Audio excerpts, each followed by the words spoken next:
Assalamualaikum warahmatullahi wabarakatuh. Perkenalkan, nama saya Sulistiawati. Saya dari jurusan Ekonomi Syariah Untirta tahun 2018. Di sini, saya akan menjelaskan tentang peranan bank sentral dalam menjaga kestabilan keuangan. Di sini ada pengertian bank sentral. Bank sentral adalah bank yang ditugasi untuk mengawasi dan memanipulasi jumlah uang yang beredar agar sesuai dengan yang diperlukan, baik untuk keperluan transaksi, berjaga-jaga, maupun spekulasi, sehingga roda perekonomian dapat berjalan dengan lancar. Oleh karena itu, bank sentral pada umumnya mempunyai dua peranan, itu sebagai salah satu unsur penguasa moneter yang berwenang melaksanakan kebijakan moneter, dan sebagai lembaga yang diberi wewenang untuk mengatur, mengawasi, dan mengendalikan sistem moneter yang ada dalam satu masyarakat atau negara.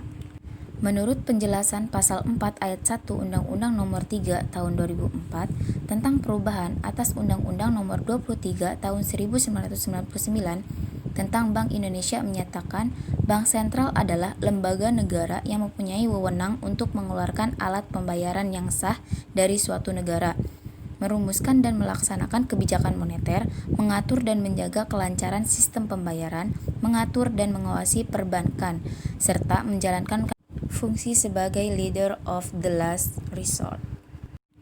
Di sini ada fungsi bank sentral, di mana di Indonesia yang memiliki tugas dan wewenang sebagai bank sentral adalah Bank Indonesia.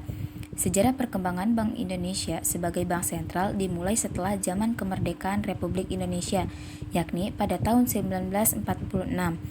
Maka dengan dipelopori almarhum Margono Djojo Hadikusumo, berdirilah sebuah bank yang dikenal dengan Bank Nasional Indonesia pada tahun 1946, yang didirikan dengan Perpu Nomor 2 Tahun 1946 tentang Bank Negara Indonesia, yang mulai berlaku sejak 5 Juli 1946. Itulah sebabnya tanggal 5 Juli diperingati Hari Bank.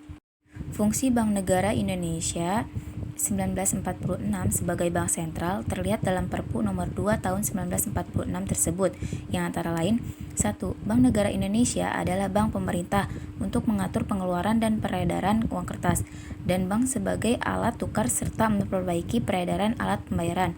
Yang kedua, Bank Negara Indonesia melakukan kebijakan diskonto yang aktif untuk mencapai ketetapan harga. Yang ketiga, Bank Negara Indonesia mempunyai kegiatan untuk memberi kredit kepada badan-badan pemerintah, bank-bank, dan badan perekonomian. Yang keempat, Bank Negara Indonesia memberikan kredit kepada negara Republik Indonesia. Yang kelima, uang kertas Bank Negara Indonesia merupakan satu-satunya uang kertas yang diakui dan harus diterima sebagai alat pembayaran yang sah. Yang keenam, Bank Negara Indonesia menyimpan uang negara dan melakukan pembayaran, penerimaan dan pembukaan rekening untuk negara, dan perusahaan yang ditunjuk oleh Menteri Keuangan. Di samping itu, Bank Negara Indonesia menyimpan barang-barang berharga untuk negara dan perusahaan-perusahaan yang ditunjuk oleh Menteri Keuangan RI. Dan yang ketujuh, Bank Negara Indonesia tidak boleh memberikan kredit kepada swasta atau menerima giro deposit dari pihak swasta kecuali di tempat-tempat yang sama sekali belum ada bank, atau kecuali jika memperoleh izin dari Menteri Keuangan. Baik, di sini ada tujuan bank sentral. Ketentuan Pasal 7 Undang-Undang Nomor 23 Tahun 1999 tentang Bank Indonesia sebagaimana telah diubah dengan Undang-Undang Nomor 3 Tahun 2004 mengatur bahwa tujuan Bank Indonesia adalah mencapai dan memelihara kestabilan nilai rupiah. Kestabilan nilai rupiah sangat penting untuk mendukung pembangunan ekonomi dan meningkatkan kesejahteraan rakyat. Di dalam mencapai dan memelihara kestabilan nilai rupiah tersebut, Bank Indonesia dapat melakukan aktivitas perbankan yang dianggap perlu, tetapi tidak melakukan kegiatan intermediasi seperti bank umum. Selanjutnya ada tugas Bank Sentral. Tugas pokok Bank Indonesia tercantum pada Pasal 7 Undang-Undang Nomor 13 Tahun 1968 yang menyatakan bahwa Bank Indonesia membantu pemerintah dalam hal: 1. Mengatur, menjaga, dan memelihara kestabilan nilai rupiah. Yang kedua, mendorong kelancaran produksi dan pembangunan serta memperluas kesempatan kerja guna meningkatkan taraf hidup masyarakat. Baik, rincian tugas pokok tersebut yaitu: Sebagai bank sirkulasi, Bank Indonesia mempunyai hak tunggal untuk mengedarkan uang kertas dan logam yang merupakan alat pembayaran yang sah. Sebagai bank sentral, Bank Indonesia adalah bank pusat bagi bank-bank lainnya, di mana dalam urusan perbankan dan perkreditan Bank Indonesia bertugas. Bank sentral sebagai pelaksana kebijakan moneter yang disusun oleh Dewan Moneter. Bank Indonesia juga bertindak sebagai pemegang kas, menyelenggarakan pemindahan uang untuk pemerintah, memberikan kredit kepada pemerintah dalam bentuk rekening koran, dan membantu pemerintah dalam penempatan surat-surat hutang negara. Nah, di sini ada tata kelola bank sentral. Kerangka kerja tata kelola Bank Indonesia memuat 5 elemen pokok sebagai berikut.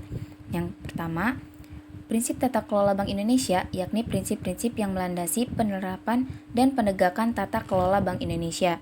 Yang kedua, komitmen tata kelola Bank Indonesia, yakni komitmen Dewan Gubernur dan Pegawai Bank Indonesia untuk penerapan dan penegakan tata kelola Bank Indonesia. Yang ketiga, struktur tata kelola Bank Indonesia, yakni desain mengenai fungsi, pelaksanaan tugas, dan wewenang, serta fungsi pengawasan terhadap Bank Indonesia.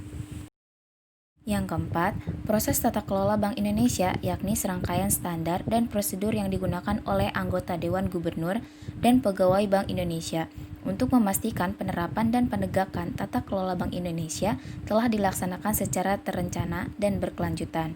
Yang kelima, hasil tata kelola Bank Indonesia, yakni perwujudan dari penerapan dan penegakan tata kelola Bank Indonesia yang diwujudkan dalam bentuk pencapaian kredibilitas Bank Indonesia. Sebelumnya saya ucapkan terima kasih kepada rekan-rekan sekalian yang sudah menyempatkan waktunya untuk mendengarkan presentasi saya kali ini. Kurang lebihnya saya mohon maaf. Wallahul muwaffiq ila aqwamit thoriq. Wassalamualaikum warahmatullahi wabarakatuh.